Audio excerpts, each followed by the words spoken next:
فيديو كده اعمله على الحاجات اللي هي، بس الحاجات اللي هي بجد وقفت قدامي شويه لاخواتي الفنيين برضه، علشان يعني اللي عنده فكره وبتاع عايز يديها لزميله، يبقى ده يعني كرم من عنده وكرم ربنا عليه يعني انه يعمل حاجه زي دي. المهم نخش في الموضوع على طول. التليفون ده ايه 14. التليفون ده كان جاي طفي تماما، ما بيقولش حاجه خالص يعني، تماما ما بيقولش اي حاجه.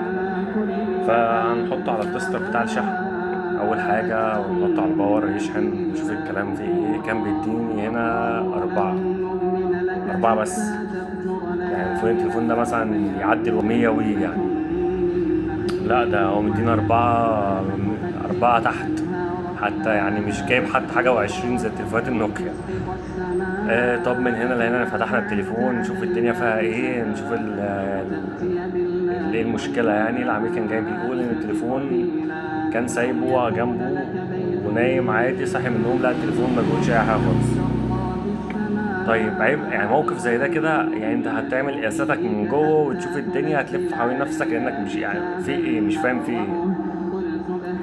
ايه. قلت ابص على الكونفرت بتاع الشاشة والكونفرت بتاع الشحن. المهم نضفت الكونفرتين وظبطت الدنيا بشوية بنزين كده وقلنا نجرب. التليفون فتح جاب علامة سامسونج وقفل تاني. طب برضه في حاجة غلط. طب يعني اشمعنى لما نضفت الكونفرت التليفون فتح؟ قلت بس ممكن يبقى الكونفرت بتاع الشاشة فيه مشكلة. بدأت إن أنا أفحص الكونفرت كويس. لقيت الكونفرت فيه مشكلة تقريبا، إن العميل كان بيشحن التليفون وجا خد كهرباء زيادة أو ممكن ما شابه. يعني المهم إن كان في إيه، جلفنة على الكونفرت بتاع الشاشة، مؤثرة طبعا لأن التليفون ده الكونفرت بتاع الشاشة والكونفرت اللي جاي من تحت من على الفلات الشحن، الاتنين متوصلين مع بعض في شاشة واحدة، يعني الاتنين طالعين من الشاشة طالعين على البوردة اللي فوق. طيب الحل ايه؟ قلت بس ايه، ممكن ننضف تاني التليفون برضو يفوق شوية، اجي اركب البلاستيك اللي ورا اللي ماسك الكونفرتات، التليفون يروح فاصل. طب يعني كده في مشكلة في الكونفرت، يعني كده خلاص انا اتأكدت ان في الكونفرت في مشكلة. طب نعمل ايه؟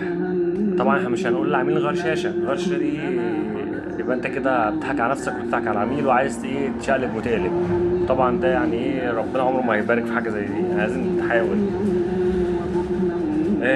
جبنا الكاوية من فوق هنا عشان بس الموضوع يبقى واضح شوية. مثلا زي ده كده كونفرت زي ده، مش عارف كده واضح شوية، ما علينا. يعني ده اخواتي الفنيين اكيد فاهمين حاجة زي دي. سنة فلكس بس على الكونفرت وتنزله على سن الكاوية زي كده مثلا، تسيبه ثانيتين، تسيبه شوية كده بس لحد ما ياخد ويدي كده، تحس ان الفلكس ساح والازير بدأ يسيح والدنيا بدأت تظبط. ارفع الكونفرت، ادي تنظيفتك الجميلة وجرب تاني.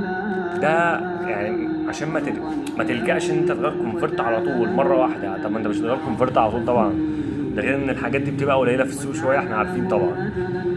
سنة فلكس ومشيت عليها كده على الكاوية وهزة بس بسيطة خالص، هزة بسيطة سنة. وبعد كده طلعت الكونفرت ونضفت الكونفرت بالمادة اللي عندك، يعني يكون هي بقى بنزين ولا تنر ولا أي حاجة. لا التليفون ما شاء الله اشتغل وبيشحن وعادي ولا في أي مشكلة. اهو يعني كده اهوت. هنجربه برضه على الشحن نشوف الدنيا فيها ايه.